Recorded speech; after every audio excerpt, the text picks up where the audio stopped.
Ikasampung kabanata. Ang kautusan ay anino lang ng mabubuting bagay na darating.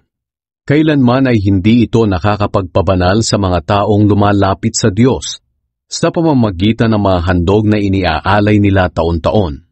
Dahil kung napatawad na sila sa pamamagitan ng mga handog, hindi na sana sila uusigin ng kanilang budhi at hindi na nila kailangang maghandog pa. Ngunit ang paghahandog na ginagawa nila taon-taon ay siya pang nagpapaalala sa mga kasalanan nila.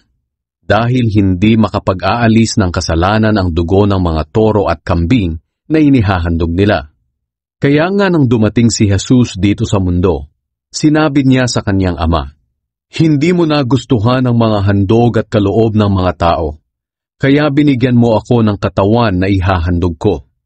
Hindi ka nasiyahan sa mga handog na sinusunog at mga handog sa paglilinis. Kaya sinabi ko sa iyo, narito ako para tuparin ang kalooban mo, O Diyos, ayon sa nasusulat sa kasulatan tungkol sa akin." Una, sinabi ni Kristo na hindi nagustuhan ng Diyos ang mga handog at kaloob. At hindi siya nasiyahan sa mga handog na sinusunog at mga handog sa paglilinis, kahit na ipinapatupad ito ng kautusan.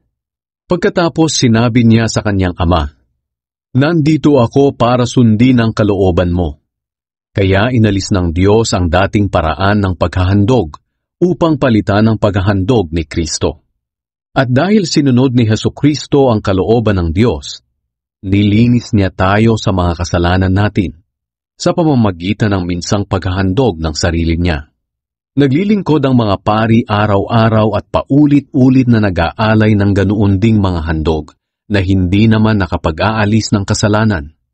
Ngunit si Kristo ay minsan lamang naghandog para sa ating mga kasalanan at hindi na ito mauulit kailanman. Pagkatapos nito, umupo na siya sa kanan ng Diyos at hinihintay na lang niya ngayon ang panahong pasukuin sa kanya ng Diyos ang mga kaaway niya. Kaya sa pamamagitan lang ng minsang paghahandog, ginawa niyang ganap magpakailanman ang mga pinabanal niya. Ang banal na Espiritu mismo ang nagpapatotoo tungkol dito.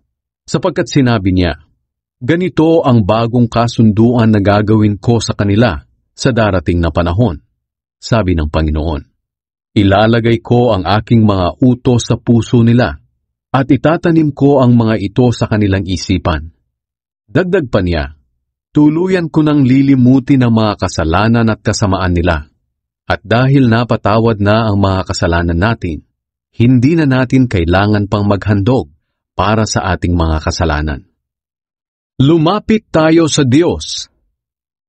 Kaya mga kapatid, malaya na tayong makakapasok sa pinakabanal na lugar dahil sa dugo ni Jesus.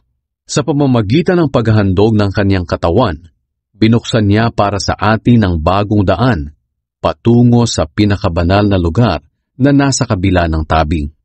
At ang daang ito ang nagdadala sa atin sa buhay na walang hanggan. At dahil mayroon tayong dakilang punong pari na namamahala sa pamilya ng Diyos, lumapit tayo sa Kanya ng may tapat na puso at matatag na pananampalataya. Dahil nilinis na ng dugo ni Jesus ang mga puso natin mula sa maruming pag-iisip at nahugasan na ang mga katawan natin ng malinis na tubig. Magpakatatag tayo sa pag-asa natin at huwag tayong mag-alinlangan dahil tapat ang Diyos na nangako sa atin. At sikapin nating mahikayat ang isa't isa sa pagmamahalan at sa paggawa ng kabutihan. Huwag nating pababayaan ang mga pagtitipon natin, gaya ng nakaugalian na ng ilan. Sa halip palakasin natin ang loob ng bawat isa, lalo na ngayong nalalapit na ang huling araw. Sapagkat kung sasadyain pa nating magpatuloy sa paggawa ng kasalanan, pagkatapos nating malaman ang katotohanan, wala nang handog na maiaalay pa para mapatawad ang mga kasalanan natin. Tanging ang nakakatakot na paghuhukom at nagliliyab na apoy ang naghihintay sa mga taong kumakalaban sa Diyos. Ipinapapatay noon ng walang awa ang lumalabag sa kautusan ni Moises kapag napatunayan ng 2 o 3 saksi ang paglabag niya. Gaano pa kaya kabigat ang parusang tatanggapin ng taong lumapastangan sa anak ng Diyos at nagpawalang halaga sa dugo na nagpatibay sa kasunduan ng Diyos at naglinis sa mga kasalanan niya. Talagang mas mabigat ang parusa sa mga taong ito na humamak sa maawaing banal na espiritu. Sapagkat kilala natin ang Diyos na nagsabi, "Ako ang maghihiganti, ako ang magpaparusa." At mayroon ding nakasulat na ganito, "Hahatulan ng Panginoon ang mga taong sakop niya." Kakilakilabot ang kahihinatnan ng mga hahatulan ng Diyos na buhay. Alalahanin niyo ang nakaraang panahon. Noong una kayong naliwanagan, dumaan kayo sa matinding hirap, pero tiniis niyo ito at hindi kayo nadaig.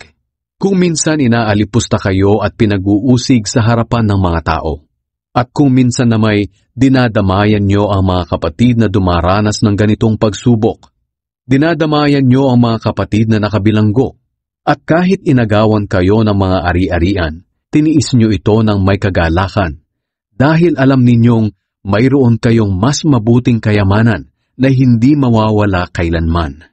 Kaya huwag kayong mawawala ng pananalig sa Diyos, dahil may malaking gantimpalang nakalaan para sa inyo. Kailangan ninyong magtiis para masunod nyo ang kalooban ng Diyos at matanggap nyo ang ipinangako niya. Sapagkat sinasabi sa kasulatan, "Sandaling panahon na lang at darating na siya, hindi na siya magtatagal, at mabubuhay ang taong itinuring kong matuwid dahil sa pananampalataya niya. Ngunit kung tumalikod siya sa akin, hindi ko na siya kalulugdan." Ngunit hindi tayo kabilang sa mga tumatalikod sa Diyos at napapahamak, kundi kabilang tayo sa mga sumasampalataya at naliligtas.